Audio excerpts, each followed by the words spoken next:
It's Tuesday, October 1st, 2024, and we are 34 days away from the election. Welcome to today's Make It Make Sense mini-episode. I'm Grant Herms.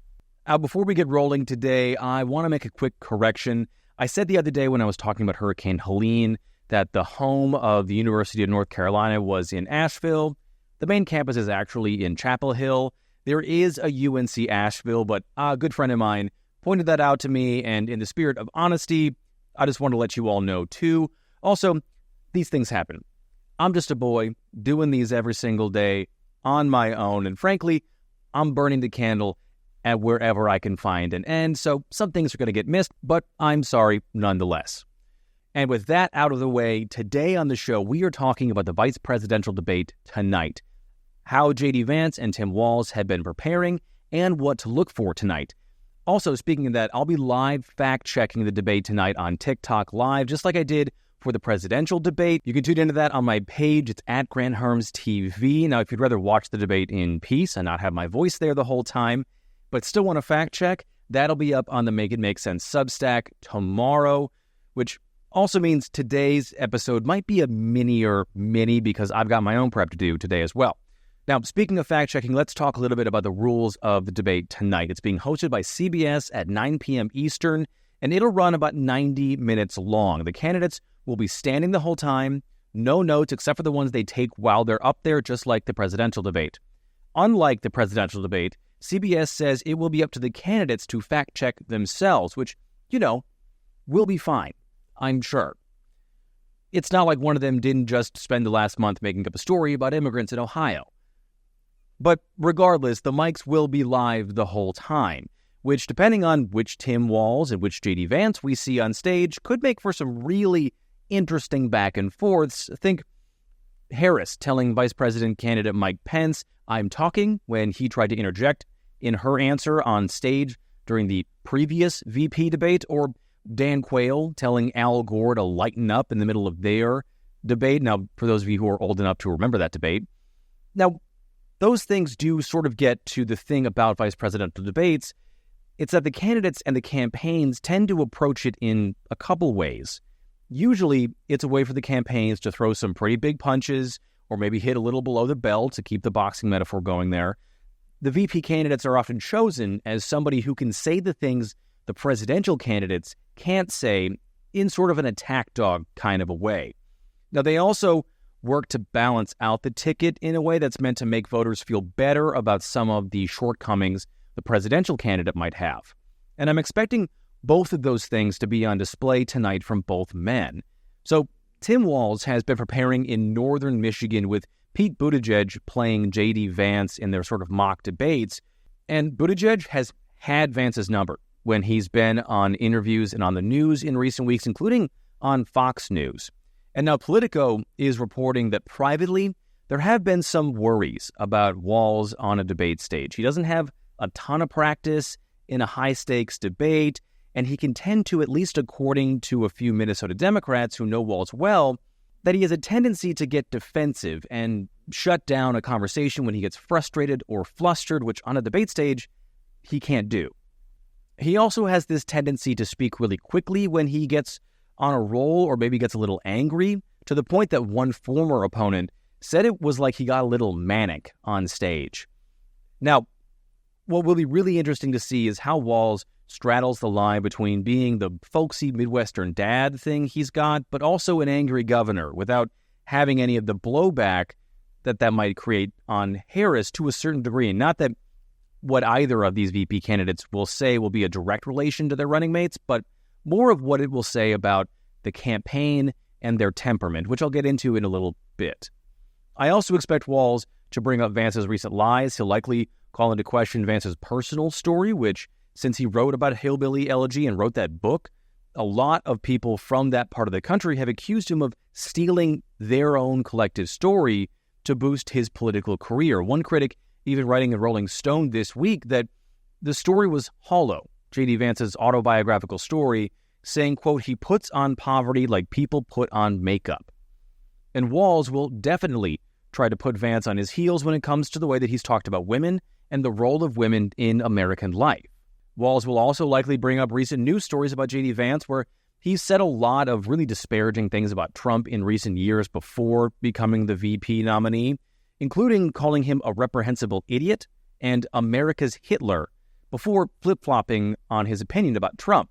Now, that'll be tricky for Walz because some of those things are part of a recently leaked dossier that was allegedly stolen by Iranian hackers, and Walz shouldn't be seen using that information because it's from a foreign government trying to meddle in the U.S. election. I'm also assuming Walz will have some things ready for Vance's coming attacks on his service record and his record as governor. Some recent reporting found that Vance has been prepping to trot out names like Traitor Tim, which would be referring to the debunked story that Walz retired from the National Guard to avoid getting deployed. Again, the Minnesota National Guard has said multiple times that's not what happened, but Vance will very likely put that out there again as a story because there have been some former members of the Minnesota National Guard who are Trump supporters who have said that there were rumors that they were going to get deployed, and then Walz all of a sudden wasn't in the National Guard. Again, the National Guard debunked those things, but still those things are out there. Now for Vance, he's had a lot more experience on the national stage. Out of both campaigns, Vance is the one who has done the most interviews and has made headlines sparring with journalists.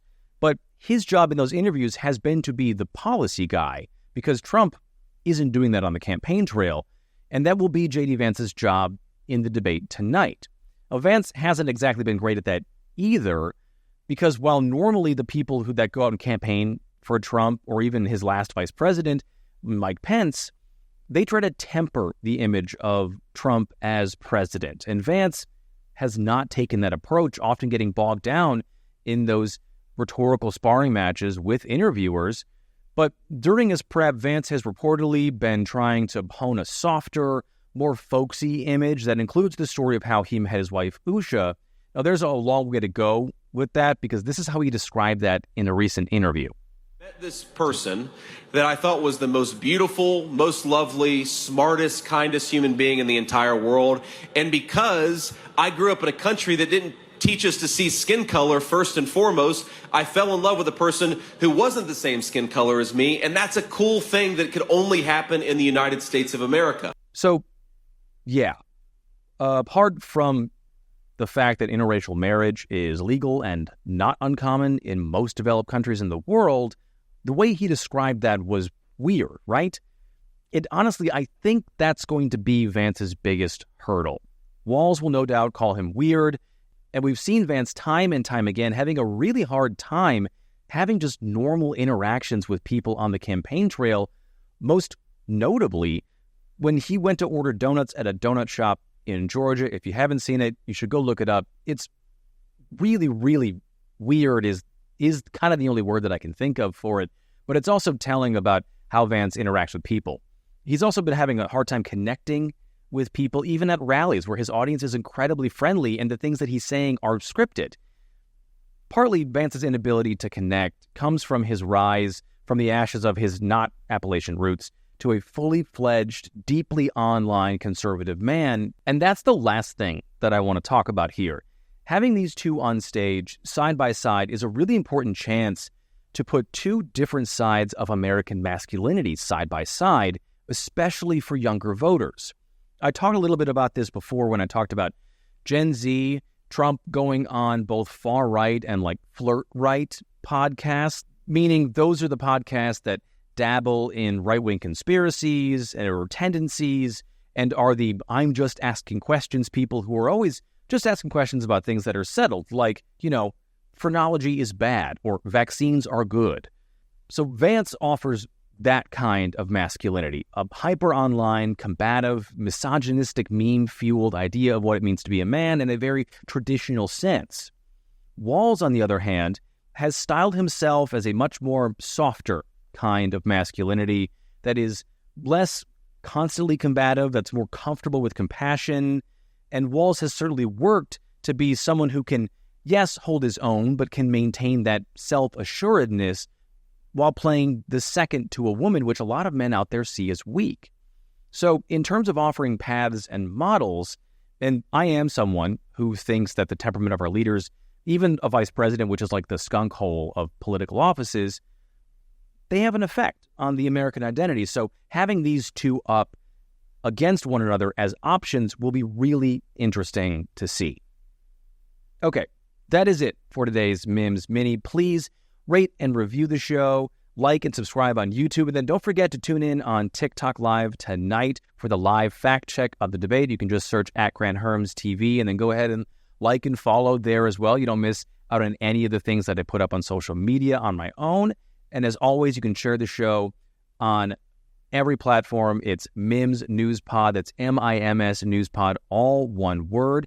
And then if you don't want to watch that live fact check tonight, it'll be up tomorrow on the Make It Make Sense Substack. So you can go ahead and subscribe there as well.